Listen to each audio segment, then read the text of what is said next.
Okay, so today's chat is basically picking up some of the big stories we didn't get to yesterday. Hey, now, you make it sound like we're serving leftovers. No, not at all. Not leftovers. More like the stories that were too important to rush. Yeah. You know how it is. Some things just slip through the cracks. All right, I'll give you that. Well, good morning, good afternoon, and good evening to all our Sip&Talkers, wherever you are. I'm glad we're doing this because we got a lot of messages from our listeners in Taiwan about this natural person certificate explosion. Yep, that one's on the list. We're definitely getting to it. It's basically a full-blown constitutional war being fought with a single digital ID card. But before we get there, we're also looking at the UK, where there's this huge fight over a new super embassy that some are calling a spy center. And the spat between Japan and South Korea, which, is bubbling up again. And China is just sitting on the sidelines watching. Oh, not just watching. They're wagging a finger and saying Japan is, and I quote, displeasing its neighbors. The irony. I won't name any names about who the grand master of displeasing neighbors really is. Exactly. So, yeah, all these stories sound separate, but they're all about these last lines of defense for democracy and security. They're fascinating cases. Let's break them down for everyone. Okay, let's start in London. This proposed Chinese super embassy. The scale of what they want to build is, it's kind of mind-blowing. It really is. We're talking about the largest Chinese embassy in all of Europe. The plan is to build it at Royal Mint Court, and it would be like almost double the size of their embassy in Washington, D.C. Double the size. And the location, that's really the heart of the issue, isn't it? That's the core of the security concern. It's in Tower Hamlets, which is super close to London's financial district, so you have all this critical corporate data nearby.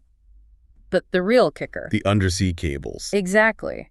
Our sources confirm there are sensitive undersea communication cables running right near that area. So you have this massive facility with full diplomatic immunity sitting right on top of the data backbone of, the region. Yeah, and that's the fear.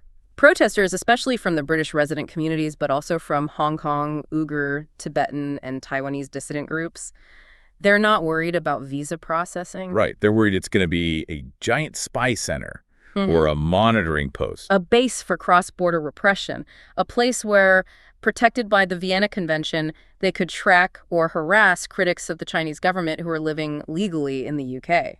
And this isn't just paranoia, right? There's a precedent. A very recent and very clear one. You just have to look at what happened at the Manchester consulate back in 2022. Where they dragged a protester inside the consulate grounds. They dragged him in and assaulted him on British soil.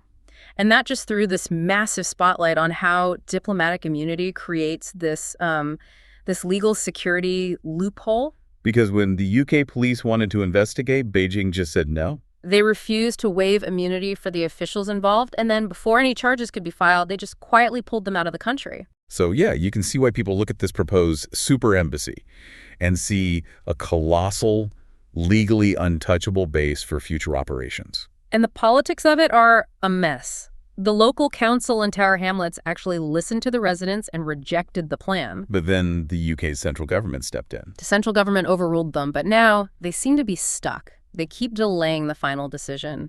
First it was this year, now it's been pushed all the way to January 2026. That delay feels significant. It's not just paperwork. It's paralysis. The government is getting slammed for it. Critics are saying they're prioritizing potential economic ties over, actual national security and the human rights of people on their own soil. That tension, economics versus security, is a perfect pivot to East Asia. Where we're seeing this incredible display of, diplomatic hypocrisy. Okay, so set the scene for us. What's the latest flare-up?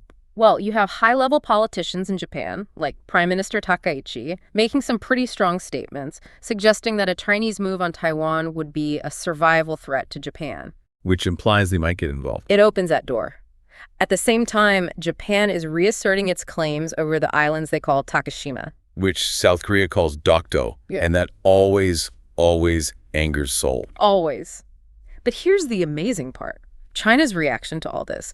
Beijing went to the United Nations and lodged a formal complaint. Against Japan. Against Japan, condemning them for provoking China and reviving militarism. And then they dropped this line, warning Japan not to displease its neighbors. Displease its neighbors? I mean, if China is going to be the expert on keeping neighbors happy, maybe we should do a quick fact check. Let's do it. Where should we start? India. Yeah, India. where there are ongoing military standoffs in places like Ladakh, and China keeps publishing these new maps claiming huge chunks of Indian territory. Okay, so that's one displeased neighbor. How about the Philippines? Or Vietnam, or Yeah. Malaysia. The whole South China Sea situation. Yeah. China just ignores the Hague's ruling on the 9-dash line and keeps using, like, water cannons on Philippine boats. And those aren't just squirt guns. They're high-pressure cannons that damage vessels and injure sailors. It's aggressive. Definitely displeasing. And then there's Taiwan itself. You know, the very issue Japan was talking about. China sends dozens of military planes into their air defense zone constantly. That's a bit more than displeasing. That's a direct threat. And don't forget South Korea. China hit them with that unofficial economic boycott, the limited Korean order, just because they deployed the THAAD missile defense system. So the strategy here is pretty transparent. It's crystal clear. China is using these old, really emotional historical disputes, like Dokdo and Takashima, to try and drive a wedge between the U.S., Japan, and South Korea. It's a classic deflection. Create chaos over here. Point fingers about historical issues so nobody looks at your own, active expansionist policies happening right now. It's a masterclass in double standards. A total double standard. Yeah. And speaking of strategy, that brings us to Taiwan, where citizens are deploying a fascinating strategy of their own. All right, this is the story about the digital ID. So applications for what's called the Natural Person Certificate, or NPC, have surged. By 4 times the normal rate. We're talking about shortages in some government offices. People are rushing to get this digital ID card. And it's not for taxes or healthcare. It's become a digital key for something much bigger. A digital key to sign petitions for a huge national referendum.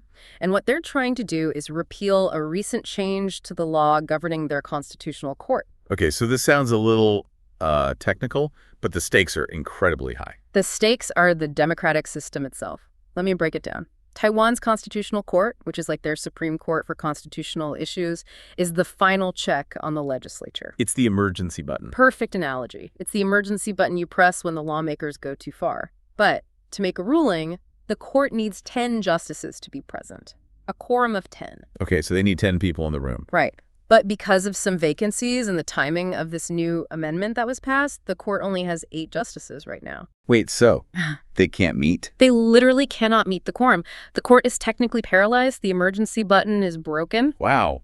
And the political consequence of that is huge. It's profound. With the court unable to act, the current legislative majority, which is the KMT and TPP parties, could pass pretty much any law they want on national security, on foreign policy, without that final judicial review. There's no backstop. Zero backstop. Now, to be fair, the opposition parties who passed this amendment, they argue it was necessary. They claim the court had become a rubber stamp for the other party and that this was about restoring balance. But the public doesn't seem to be buying that explanation. Not at all. The fact that thousands of people are scrambling to get a digital ID just to sign a petition tells you everything. They see this as a direct attack on their democratic safeguards. It's this incredible example of direct democracy, powered by technology, pushing back against what they see as an overreach by their elected representatives. They're using a digital tool to try and save a fundamental pillar of their analog democracy. You know, when you lay it all out, all 3 of these stories are really about the same thing. London, East Asia, Taiwan. It's this deep tension, isn't it? The actions of powerful states or political parties are clashing directly with the rights of the individual citizen. The right to be safe from state repression in London. The right to have your national sovereignty respected in Asia. And the right to have a functioning democratic system with checks and balances in Taiwan. It all comes back to that. It does. And that Taiwan story leaves us with a really provocative thought to chew on. Let's hear it. This whole situation really shines a light on the power of digital identity in a democracy.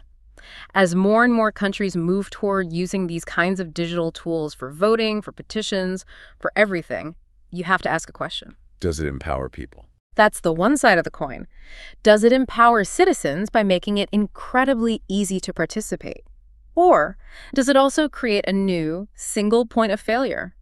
A centralized vulnerability that a government could, one day, exploit to control who gets to participate in democracy and who doesn't? What does all this mean for your digital rights wherever you happen to be listening from? That is a powerful question and something we should all be thinking about. Well, thank you for joining us for this very important catch-up session. It was a dense one, but necessary. As always, thank you for tuning in to Sip and Talk. If you found this useful, please hit that subscribe button wherever you get your podcasts. It really helps. And hey, give a shout out to our old friend Micky's YouTube channel, Micky to Life. He's got some great memes and awesome travel vlogs up. He does indeed. We'll see you all next time.